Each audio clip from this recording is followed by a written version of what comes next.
4 गोरी भाभी की एक काली नंद। माँ मेरी रोटी में घी लगा दो ना। तो क्या करेगी घी खाकर, तेरे लिए नहीं है घी, सिर्फ तेरे भाई की रोटी में ही लगेगी। हाँ माँ सही कहा, इसकी रोटी में घी लगाने की जरूरत नहीं, वैसे ही इतनी काली है और घी खा खा के और मोटी हो जाएगी। काले रंग होने के चक्कर में वैसे भी लड़के वाले इतना दहेज मांगते हैं और अगर मोटी हो गई तब तो पता नहीं कितना मांगेंगे।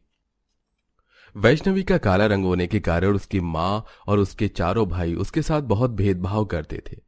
ऐसे ही कुछ दिन गुजरते हैं और पुष्पा के चारों बेटों को देखने के लिए लड़की वाले आते हैं। मुझे अपनी चारों बेटी के लिए आपके ये चारों बेटे बेहद पसंद है, हमारी तरफ से रिश्ता पक्का समझे।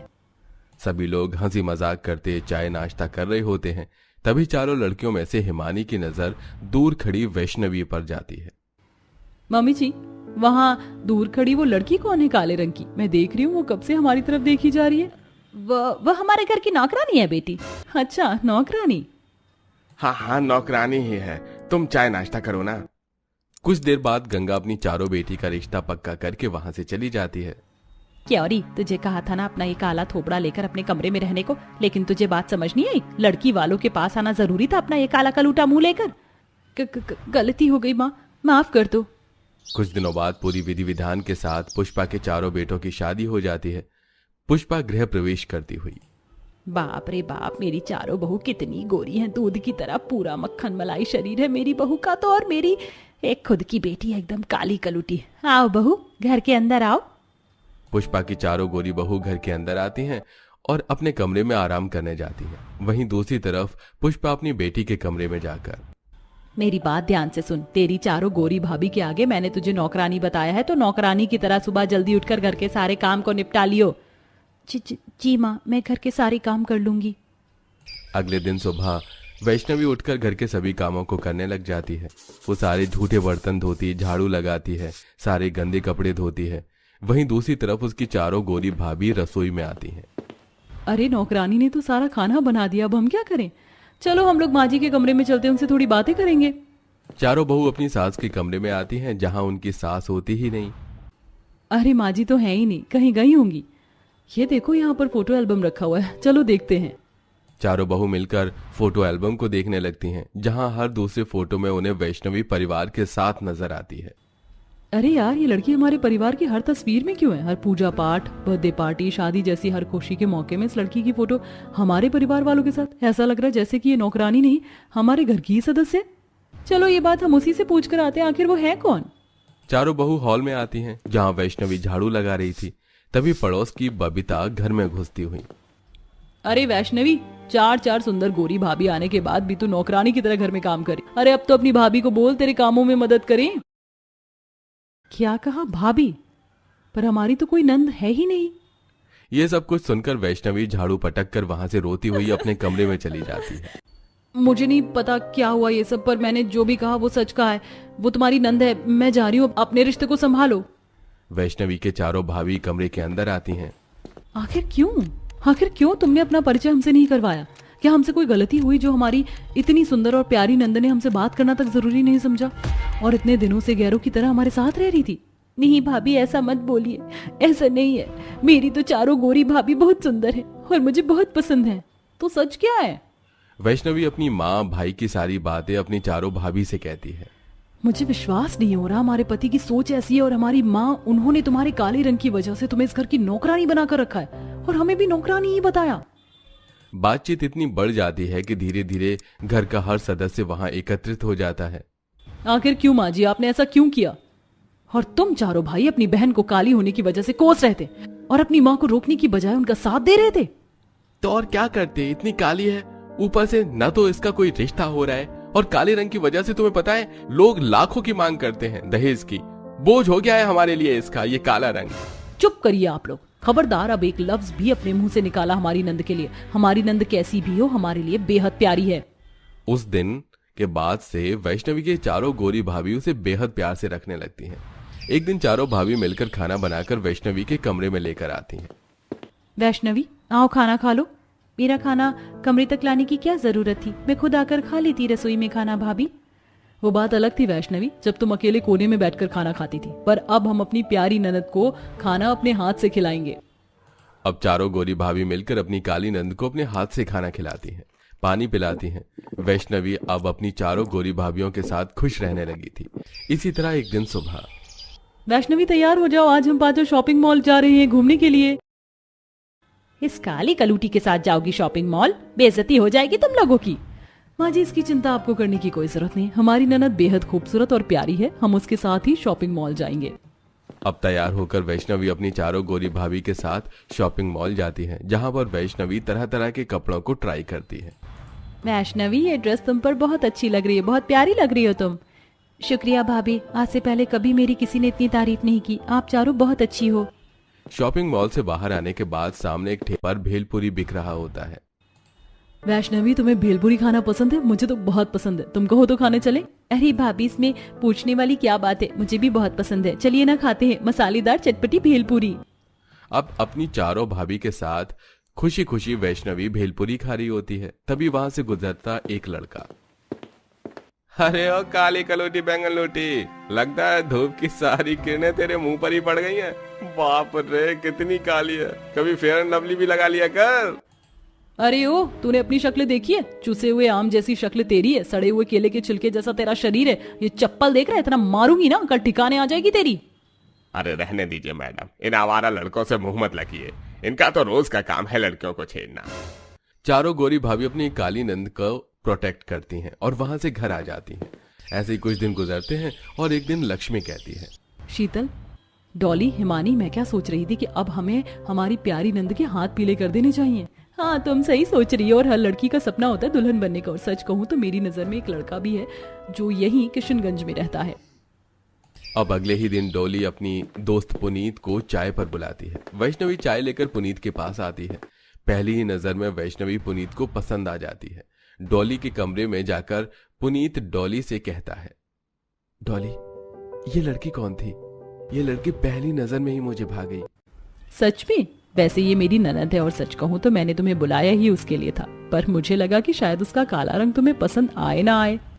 रंग से क्या होता है डॉली, मुझे तो उसकी सादगी भा गई है। अब ये बात वैष्णवी को पता चलती है। वैष्णवी बहुत खुश होती है और कुछ दिनों में पूरी विधि विधान के साथ पुनीत और वैष्णवी की शादी हो जाती है। वैष्णवी की विदाई हो रही होती है, तभी वैष्णवी अपनी चारों भाभी से कहती है, माँ, जो प्यार आपने मुझे कभी नहीं दिया, वो सारा प्यार मुझे मेरी इन चारों भाभियों से मिला। मेरी चारों भाभियों के आने के बाद मेरा एक एक सपना पूरा हुआ है और आज मेरी शादी भी हो गई। शुक्रिया भाभी, हर कदम पर मेरा साथ देने के लिए। बेटी, जाते जाते अपनी माँ को माफ करती जा। मैं जानती हूँ मैंने तेरे साथ बहुत बुरा किया। कोई बात नहीं माँ, आप बड़ी हैं, आप माफी मत मांगिए। अच्छा बस, अब आप सभी अपने गिले शिकवे खत्म कीजिए और मेरी प्यारी नंद को खुशी खुशी उसके ससुराल विदा कीजिए। पुनीत, मेरी प्यारी नंद का हमेशा ख्याल रखना। जी बिल्कुल, मैं हमेशा ख्याल रखूंगा। अब काली नंद अपने ससुराल में हंसी खुशी रहती है और अपनी भाभियों से भी मिलने आया करती है। जो मैंने दूध में चीनी पत्ती डाल दिया, जैसे ही चाय में थोड़ा उबाल आ जाए तो अदरक लौंग इलायची कूट कर डाल देना। इतने में लड़के वालों को देख कर आती हूँ, आए कि नहीं। ठीक है मम्मी। मनोरमा के किचन से बाहर जाते पसीने में अंजू चाय खौलाते हुए खिटपिट करती है। इतनी चिलचिलाती गर्मी में चाय कौन पीता है? इससे तो अच्छा मम्मी माजा या स्लाइस की ठंडी बोतल मंगा लेती, फालतू में चाय बनाने का झमेला ही नहीं पालना पड़ता। ये है हमारी प्यारी अंजू, जिसकी गर्मी के मौसम में चाय से कुछ खास बनती नहीं। आज अंजू को देखने लड़के वाले आने वाले थे। पंडित जी, काफी टाइम निकल गया। लड़के वालों ने तो 11 बजे का टाइम देखा देखी का दिया था, अभी तक आई नहीं। हाँ जी, हाँ जी सुनील भाई साहब, मेरी अभी अभी उनसे बात हुई थी। लड़के वाले बस पहुंचने वाले हैं। सच मानिए मनोरमा भाभी, सुनील भाई साहब, इस परिवार से रिश्ता जोड़कर आपकी बेटी दूध का कुल्ला करेगी, क्योंकि लड़के वाले दूध के कारोबारी है। दो दूध की डेयरी चलती है उनकी। पंडित जी, फिर तो लड़के वाले रजकर दूध दही घी मक्खन खाते होंगे। जी बिल्कुल सही पकड़े हैं मनोरमा जी। तभी शोभा बनवारी पसीने में भीगी परिवार के साथ आते हैं। नमस्कार जी, नमस्कार पंडित जी, नमस्कार। नमस्कारी बनवारी जी, अरे बड़ी लंबी उम्र है आपकी। अभी आपकी ही चर्चाएं चल रही थी। पधारिए पधारिए। ये लीजिए, होने वाली समधिन जी, ये रबड़ी पेड़े आपके परिवार के लिए खास अपने डेयरी के शुद्ध दूध से हलवाइयों से बनवा कर लाए हैं, चक्कर बताइएगा। धन्यवाद भाई साहब जी, मगर इतनी सारी मिठाई बनवा कर लाने की क्या जरूरत थी? आप लोग बैठिए। भाई साहब, बहन जी, क्या क्या पियेंगे आप लोग, ठंडा या गरम? वैसे आप लोग पसीने पसीने हो रखे हैं, बर्फ वाली शिकंजी बनवा लूं? अरे नहीं नहीं समधी जी, शिकंजी रहने दीजिए, चाय पी लेंगे। कुछ देर में अंजू सबको चाय नाश्ता परोसती है। तभी जेठानी के दोनों बच्चे चाय की भरी कप उठा लेते हैं। ये चाय तो मैं पीऊंगी। देख देख पलक, तुझसे भी ज्यादा चाय मेरे कप में है। हे भगवान, इस घर के बड़ों के आगे तो बच्चे फेल हैं। देखो कैसे भर भर कर चाय पी रहे हैं। भाई साहब, आपकी बिटिया ने चाय तो फर्स्ट क्लास बनाई है। हमारी तरफ से तो रिश्ता फिक्स है। अरे बधाई हो मनोरमा भाभी जी। अब तो जल्दी से आपको मोतीचूर के लड्डू खिला दीजिए। जब दोनों परिवारों को लड़का व लड़की पसंद है तो छेका कर लीजिए। दोनों परिवार वाले अंजू प्रेम की मंगनी कर देते हैं और कुछ दिनों में धूमधाम से शादी करके अंजू ससुराल आ जाती है। हे भगवान, इस भारी भरकम लहंगे में मुझे तो भयंकर वाली गर्मी लग रही है। काश कोई चिल्ड नींबू पानी बना कर दे देता। जूली बहू, ये लो आरती की थाली, अपनी देवरानी का स्वागत करवाओ। जी मम्मी जी, आइए मेरी प्यारी प्यारी देवरानी जी, आपका खूब स्वागत है। कलश गिराकर अंजू गृह प्रवेश करती है। शोभा जी, आज तो बड़ी तगड़ी गर्मी है। मेरा तो टप टप पसीना चू रहा है। मैं तो चला एसी की हवा खाने। बड़ी बहू, एक कप कड़क चाय बनाकर मेरे कमरे में पहुंचा देना। चाय पी लूंगा तो थकान मिट जाएगी। जी अच्छा पापा जी, आप में से किसी और को चाय पीना है? चंचल, चारू दोनों चाय पियोगे ना? ऑब्वियसली भाभी, इसमें कोई पूछने वाली बात है क्या? मेरे लिए तो बड़े कप से बनाना चाय। गर्मी में भी अपने ससुराल में चाय पीने का सुरूर चढ़ा देखकर अंजू मन में खिटपिट करती है। हे भगवान, इतने हाई टेम्परेचर की गर्मी में मेरे ससुराल वाले चाय पियेंगे। देवरानी जी, आप भी चाय पियोगी? जी नहीं जेठानी जी, मेरी चाय मत बनाइएगा, नींबू पानी पी लूंगी। जेठानी जूली सबके लिए चाय बनाती है और अंजू को ठंडा नींबू पानी बना कर देती है। इसी तरह अंजू का उसके ससुराल में अगला दिन चालू होता है। जैसे वह किचन में आती है तो दो बड़े बड़े पतीलियों में भरा हुआ दूध रखा देखती है। इस पतीले में तो कितना सारा दूध पड़ा है। लगता है आज मेरी पहली रसोई है ना, तो सासू जी ने खीर और मिठाई बनाने के लिए मंगवाया होगा। इतने में सास जेठानी अंदर आती हैं। प्रणाम माँ जी, मैं आपके पास पूछने आ रही थी। मैं सोच रही हूँ सबके लिए छोले पूरी, मटर पनीर, पुलाव के साथ शाही टुकड़ा, रसमलाई वगैरह भी बना लूं। अरे बहू, इस दूध में मिठाई नहीं बल्कि चाय बनेगी। इतने सारे दूध में चाय बनाने की बात से अंजू चौंक जाती है। क्या कहा? इतने सारे दूध में चाय बना दूं? माँ जी, ये तो काफी ज्यादा हो जाएगा। देवरानी जी, हम लोग स्पेशल चाय पीते हैं तो सुबह की चाय में 10 किलो दूध की खपत हो जाती है। एक एक बंदा 4-5 कप चाय पीता है। बहू, अब सारा सामान बाहर ले चल, वहीं चूल्हा डाला हुआ है, उसी पर बनाना है। अच्छे से अदरक, इलायची, लौंग कूट कर डालना, जायका आए ताकि। जी मम्मी जी। चिड़चिड़ करते हुए अंजू चीनी, चाय पत्ती, भगोना, छन्नी, कप आंगन में लाती और चाय चढ़ाकर आटा गूंथने लगती है। भैंस की आंख, इतनी गर्मी में इतना सारा चाय बनाकर मैं तो पसीने में नहा गई। कहाँ फंस गई? अंजू, और कितना टाइम लगाओगी यार? फटाफट से चाय पराठे ले आओ। खाकर मुझे ऑफिस भी निकलना है, लेट हो रहा है। सचमुच बहू, तूने बड़ा टाइम लगा दिया। अरे चाय बनाने को बोला था तुझे, कौन सी बीरबल की खिचड़ी बनाने में लग गई? जी बस बन गई, मम्मी जी लाई। पसीने में तरबतर अंजू बड़बड़ करते हुए चाय छानती है। हे भगवान, मेरे चाय के चासूड़ ससुराल वालों को बस चले तो इसी में डूब मरे। चाय नहीं हो गया, बवाल हो गया। अंजू चाय परोसती है, सब लोग सुड़ सुड़ करके चाय पीते हैं।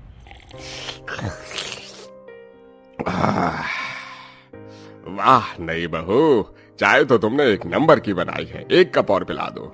पर पापा जी, आप इतनी गाढ़ी दूध की चाय ऐसे ही पी गए? एक आधा पराठे के साथ खा लीजिए, वरना खाली पेट चाय पीने से पेट में गैस बन जाएगी। अंजू की हिदायत देने पर बनवारी आग बबूला हो जाता है। अरे बहू, मेरा हाजमा दुरुस्त है, तू चाय डाल। अंजू बहू, तूने चाय को अच्छे से खौलाया नहीं, दूध में कच्चापन है। दोपहर के टाइम अच्छे से उबालना चाय। क्या आप लोग दोपहर में भी चाय पियेंगे? खाना पीना नहीं खाएंगे क्या?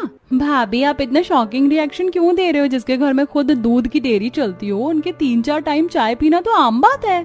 हे भगवान, मेरा तो ये सोच कर ही फेफड़े बाहर आ रहे हैं। इतनी आग बरसती गर्मी में मुझे दोपहर में चूल्हे पर चाय बनानी पड़ेगी। चाय के बर्तन साफ करते हुए दोपहर ढल जाती है। तभी देवर जेठ डेयरी बंद करके बड़े बड़े दूध के डिब्बे घर ले आते हैं। ये लो अंजू, दोपहर की चाय के लिए दूध। चाय चढ़ा दी? दोबारा चाय बनाने की बात से अंजू का मुंह सड़ जाता है। जी जेठ जी, बस अभी चढ़ाती हूँ। हे भगवान, इस चाय पीने वाले ससुराल में शादी करके मैं तो बड़ा पछता रही हूँ। चिढ़े मिजाज से अंजू चूल्हे पर चाय बनाती है, जहां दोपहर के चमकते सूरज के चलते उसके शरीर पर लाल लाल दाने निकल जाते हैं। काफी लू भी चल रही थी। तौबा तौबा तौबा, इस तपतपाती धूप में चाय बनाकर मेरा तो कचुम्बर निकल गया। तभी जेठानी के दोनों बच्चे स्कूल से आकर बस्ता पटकते हुए सीधा चाय की खुशबू सूंघ कर बाहर आते हैं। चाचा फटाफट से हमको चाय दे दो, फिर हमें होमवर्क करना है। अंश, पलक, बच्चे ज्यादा चाय नहीं पीते। मैंने रोटी सब्जी बना कर रखी है, जाकर खा लो। नहीं, हम भी चाय पियेंगे तो पियेंगे। दोनों बच्चों को हल्ला गुल्ला मचाते देखकर जेठानी आती हैं। अंश, पलक, बच्चों, तुम दोनों यहाँ क्या कर रहे हो? पैर नहीं चल रहे? अंदर चलो। मम्मी देखो ना, चाची चाय देने से मना कर रही है। अरे बच्चों, तुम दोनों को ब्रेड मक्खन के साथ चाय दूंगी, चलो अंदर।